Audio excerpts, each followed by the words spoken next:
Hello all, I'm Abby Martin and this is Breaking the Set. Do you ever get the feeling that U.S. policy is still running on a Cold War mentality, or maybe just a Cold War grudge? Case in point, Tuesday's UN General Assembly vote to finally bring an end to the 50-year-old economic embargo against Cuba. This is the 22nd year in a row that the UN voted to condemn this blockade, but this time the vote was especially historic. In an unprecedented roll call, the UNGA voted 188 to only 2 in favor of ending the decades-long embargo that has largely isolated the small Caribbean island. And guess who were the only 2 nay votes? Yep! None other than the good old US of A and our inseparable partner in all things undiplomatic, Israel. And even though the overwhelming majority has already been tallied 21 times before, every time it does, the U.S. government knocks it down faster than you can say crippling economic sanctions. Well, following the vote, Cuba's foreign minister spoke out about the embargo to the General Assembly by saying, quote, 76% of Cubans have lived under its devastating effects since the day they were born. It provokes hardships and is a mass, flagrant, and systematic violation of human rights. The foreign minister also reminded the UN that the economic damages have amounted to well over $1 trillion since it was instated under President Kennedy. At this point, the world is wondering what the hell is the point in continuing the blockade? And for that matter, what legitimacy does an international body like the UN even have if the global community can vote almost unanimously on a change in policy and have zero effect on its outcome? There remains to be no rational argument for the U.S. to continue depriving the people of Cuba financial stability and international trade. People are suffering right now, and this country unable to live up to its full potential. So if you think this charade needs to stop once and for all, then stick around, because we're breaking the set.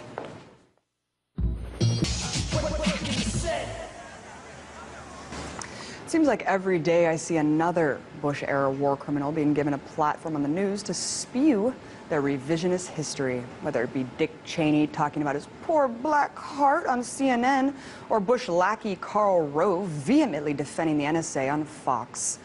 But usually you would expect a little more scrutiny from such a well-respected news program like 60 Minutes. Which is why I was surprised to see who was on this past Sunday. Former Associate Deputy CIA Chief under Bush, Mike Morrell, had an unfiltered opportunity to speak about the decisions his agency made during one of the most controversial presidencies in American history.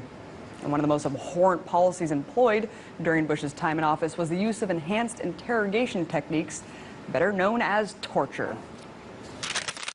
If these were Americans being held overseas by a foreign power, would we have called that torture? And I actually, John, want to challenge you on the word torture. My officers carried out the guidance that was provided to them in both administrations. And obviously that was different guidance. What's my view? My view was that those coercive techniques were the wrong thing to do. Wow, the wrong thing to do, huh? Well, I'm glad you had a change of heart now that you're completely powerless to do anything. And I love how Mike challenges the word torture. So funny that you don't consider waterboarding torture, considering how Japanese troops used the same tactic against American soldiers in World War II and were executed for it. But I guess it's easy to pass the buck to everyone else in government, except for the agency most responsible, yours. But an interview with a CIA official just wouldn't be complete without talking about drones, today's preferred method of war. This is a very precise weapon. Collateral damage is very low. It's not zero. I wish it was. But it is as close to zero as we have gotten with any weapon system in the history of this country. Wow, most precise weaponry in the history of this country and almost zero collateral damage. What a salesman. I wonder if he's already making his move into the private defense sector to sell these murder machines. And you know, I would love to hear Mike recite that almost zero collateral damage statistic to the family members of the 3,595 people that have already lost their lives to drone strikes that we know of, according to the Bureau of Investigative Journalism. But see, according to people like Morrell, it's all worth it. There is no doubt in my mind that without these operations, that there would have been another attack in the homeland that would have rivaled the scale of 9/11. Yep, it just wouldn't be a CIA interview without some good old-fashioned fear-mongering about the next 9/11. Hey, you can't pass up an opportunity to re-traumatize the American people over and over again. And you know what? His statement's actually unprovable, because these drone victims have and will never be tried in a courtroom, because it's pretty hard for the deceased to tell their side of the story. But you know what? Morell does eventually reveal his human side. At the end of the interview, Morell tells us the one thing that really keeps him up at night. What really keeps me up at night is the inability of our government to make decisions that push our economy and our society forward. Whoa, whoa, whoa, whoa. That's what keeps you up at night? The partisan bickering in Congress? Are you kidding me? Superficial squabbling is more troubling to you than the criminal policies you oversaw, including torture, rendition, indefinite detention, and falsifying evidence to justify war? These are the unaccountable crimes that are really preventing our economy and society from pushing forward. Listen, it's bad enough that these people are out on book tours, gallivanting around the world, instead of behind bars. But the compliance on the part of the corporate media to continue to allow outright war criminals to parrot propaganda with little to no pushback is a crime in itself.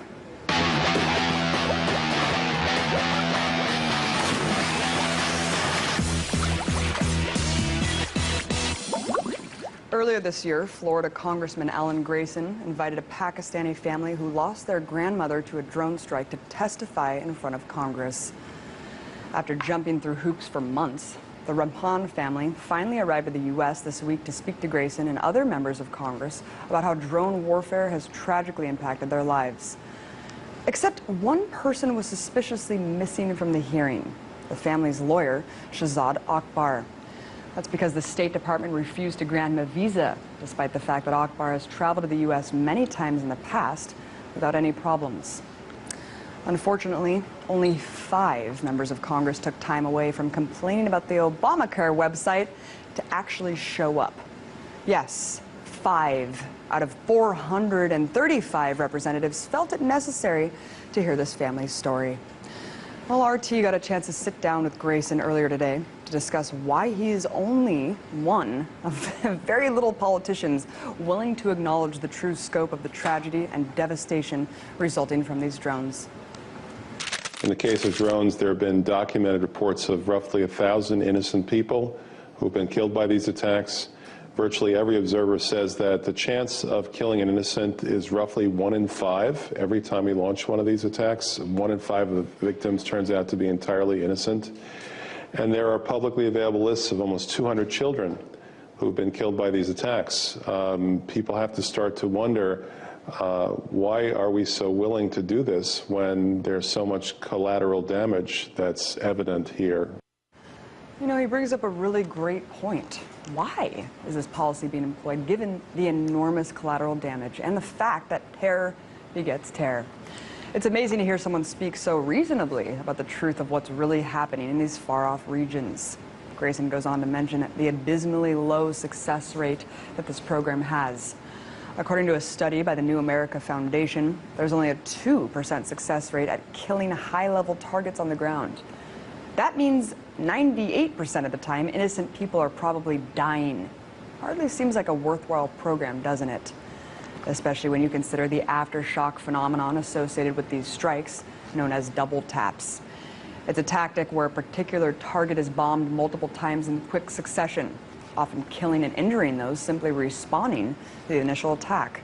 Usually these are just emergency workers or family members rushing to help the victims. But despite the new attention being paid to drone warfare, Grayson says this is anything but a new policy. This has been a long-standing policy of the U.S. government, and not limited to the Obama administration, but to some extent the military-industrial complex has a policy of denying, obscuring, attacking, and to some degree turning the victims into the supposed oppressors. I think that we have taken positions with regard to actual threats to this country that turn out to be somewhat overstated, to say the least. And we avoid other ways of dealing with these problems that are maybe a little more low-tech, maybe a little more difficult in requiring diplomacy, but much more effective. It seems to me that if we're talking about people whom we regard as our enemies operating on Pakistani territory, the obvious solution is to have the Pakistanis clean up their own mess, rather than trying to send our death machines over to the other side of the world and do it for them. Of course, there are other ways to deal with these problems. The U.S. government could be easily working with these foreign governments to capture alleged high-level targets if they really are a threat enough to outright execute. But of course, that would be too easy, too messy, too hard, rather. Remember, one of Bush's drone architects, John Bellinger, said earlier this year to a think tank in D.C. that the reason why Obama has ramped up drones so much is to avoid the bad press of Gitmo. Let that sink in for a second. This is the stark reality that we're living in right now. Assassinating people at will to distract from what many see as America's darkest stain. And that's from the drone architect's mouth. And of course, on the home front, Americans are told that blanket unconstitutional spying is necessary to catch terrorists all over the world. But Grayson says he has virtually zero trust in the intelligence community to properly oversee an already out-of-control surveillance state. What we see from these congressional oversight committees regarding our so-called intelligence community is not that they're performing oversight, rather they're overlooking and systematically doing so. I think that they become apologists for the spying industrial complex, and that I have literally never seen them do anything other than rationalize these, in some cases, gross abuses and constitutional violations, particularly with regard to domestic surveillance. Well, you just heard it from a member of Congress himself. These bureaucratic committees exist for pretty much no other reason than to justify and codify unlawful spying and egregious war crimes.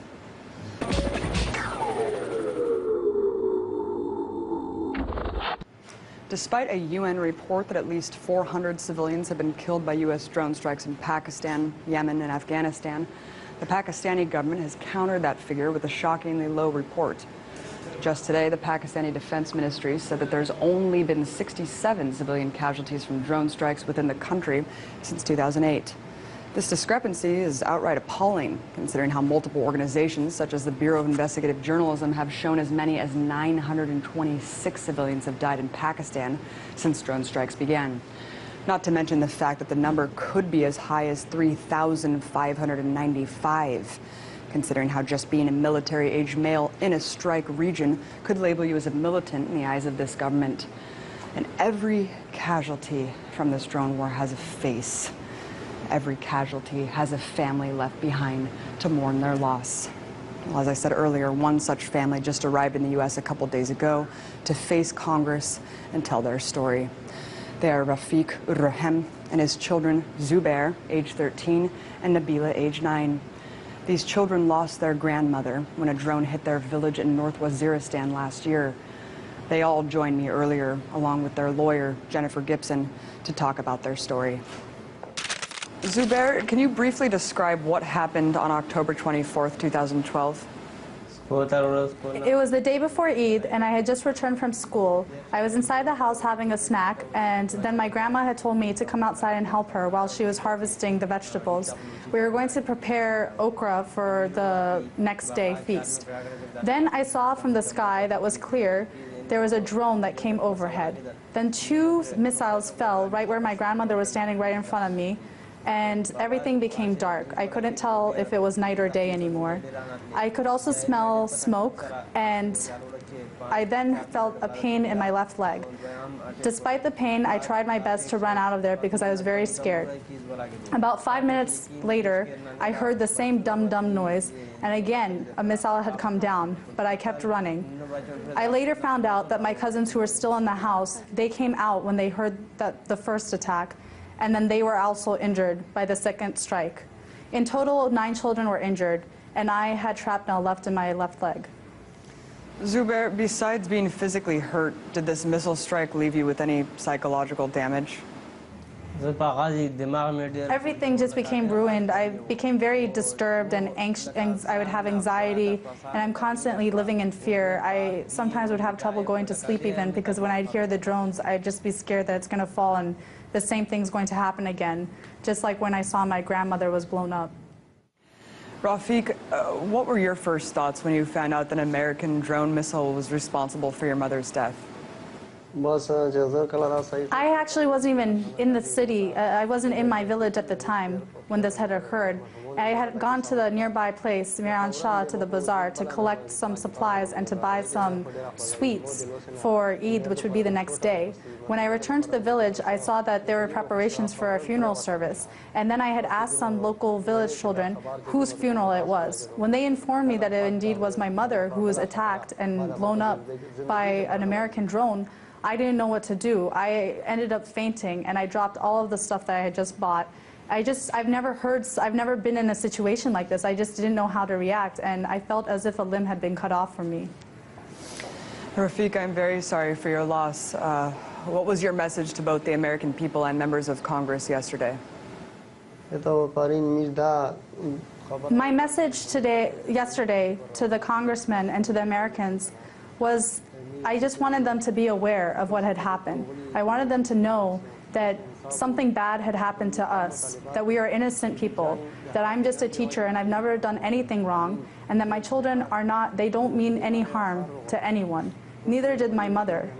I also wanted to ask them, request, that to do whatever they can to end these drones, because I dream of living in a village where we live peacefully, and that my children can grow up without fear. They can grow up and to become professionals. They can finish their education. Right now, ever since this incident, my children fear leaving the house, and I worry deeply as an educator that this is going to cause them not to want to complete their studies. Rafiq, what's your response to politicians here in America who say these strikes are necessary to prevent terrorism? I'm not trying to propose any policies. I'm not a politician. I'm just a teacher. But all I see from this specific incident, that the drone had killed my mother. She was the one who brought stability to my family, and ever since her death, I feel like everything has just been turned upside down. What I want is peace in my neighborhood, and if they really think that drones is the answer, I disagree. I believe that this is something that's disrupting our lives and that we're constantly living in fear, and children do not want to continue their studies because they fear going outside to play and they fear walking to the local schools. Thank you for expressing that. Zubair, how does it feel to be in the country that is responsible for your grandmother's death? The reason I came to America was because I have nothing against Americans. Therefore, I'm enjoying my stay here. I've seen that Americans are very friendly and they're nice, and that there's, just like in Pakistan, we have good and bad people. There are good and bad people everywhere. What I did hear, though, was that Obama said that he throws these drones to go after bad people, after terrorists. But I'm not a terrorist, and that's why I came here, because I wanted to tell my story. And I wanted to ask that I've never done wrong to anyone. So why did I get injured? Why did my sister get injured? Why did they kill my grandmother? We're asking all the same questions. Rafiq, do you at all blame the Pakistani government for allowing these strikes to happen? I don't really know much about relations between the two governments, but I do know that Pakistan, the government is supposed to take care of me as a citizen. What I also know is that when I did seek answers from the Pakistani government, they told me that this was an American drone, and what had happened to me, although a tragedy, I should not blame them, that I should turn to America. All I really care about is the disruption in my life right now. I'm just really concerned about how my children are going to get past this. And I'm just here to seek answers. Thank you. Jennifer, why do you think that the State Department refused to issue a visa for Rahman's original lawyer, Shahzad Akbar, when he never had problems entering the country before? Only the State Department knows why they didn't grant Shahzad's visa, but one of the only conclusions you can draw is they didn't grant it because they don't want him coming here and speaking. He had absolutely no problem coming to the U.S. before he started working on drones. And since then, it's become near to impossible for him to get a visa to come. It's unfortunate because he's a critical voice in this debate. He's one we should be engaging with and listening to. And it's only when we start engaging with the human faces of this and listening to people like Shahzad that we can really get to the bottom of the true impact of what's going on. Absolutely. Jennifer, this hearing has been a long time in the making. What was the biggest challenge getting the Rahmans into the U.S., and were you disappointed that only 5 members of Congress turned up for the hearing? I'm not sure what the biggest challenge was. We've had a lot of them. It's been about a 6-month process trying to get them here. Everything from trying to get birth certificates and machines breaking down in Miran Shah that were necessary to upload the information, to then having to get passports and the visa process itself, and then having to physically get them here. I mean, without Shahzad, it meant that I had to make an extra trip to Islamabad to pick them up. They'd never been on a plane before. So the whole journey's been absolutely fascinating for me, and I think for them as well. But in terms of the hearing yesterday and the turnout, if we had done this a year ago, I don't think we would have had a single congressman there. So I think it's absolutely amazing that I think the total count was 6 or 5, that 6 showed up. That they came and not insignificant members of Congress either. You know, we had someone from the House Intel Committee. We had Congressman Conyers. You know, there were some senior people there, and it was nice to see them there. It was nice to see them interacting with the Rahman family. It was nice to see them say, "We heard you. We care. We're sorry." Considering how only 26% of Americans disapprove of drone strikes, though, Jennifer, what will it take for this practice to end? I'm hoping it's putting in a human face on it. I'm hoping this week is the start of a change in those numbers. There was a poll earlier in the week that said that you know, the number drops dramatically in terms of approval when you look at whether they're killing civilians or not. Well, the reality is here are 3 civilians right here who have been impacted by U.S. drone strikes. They need answers. We need transparency in the program. And maybe if we can start putting faces to the numbers and engaging with the human side of this discussion rather than just the statistics, we can start to get people to take action. Rafiq, how do you think the average American citizen can help end these drone strikes? I think of it this way, that we're all human beings, and by me coming here and sharing my story, that other human beings having natural feelings will sympathize and realize that we're innocent people and that we have done nothing wrong. And hopefully by listening to my story and seeing my children and me and hearing about my mother about being blown into pieces, that they'll put some pressure on their politicians. But that's something that I can't really speak about. It's just something that I hope for. I hope for the same thing. Zubair, to wrap this up, would you like to say any message to the American people? What I'd like to say to them is, please find a way to end these drones. Just the injury on my leg is not the only thing that happened to me. I've been impacted. My life has changed. I no longer feel like going outside and playing cricket or soccer or volleyball with my friends. I don't even feel comfortable going and meeting with my friends or going to school because I keep hearing the drones overhead, and I'm scared that one day I may end up like my grandma. Thank you so much for all of your courage, for coming here, fighting on behalf of the Pakistani people. Rafiq Rahim, Zubair Rahim, Nabila Rahim, and Jennifer Gibson, thank you so much. Thank you. And thank you all for tuning in today. Have a great night, and we'll see you right back here to break the set tomorrow.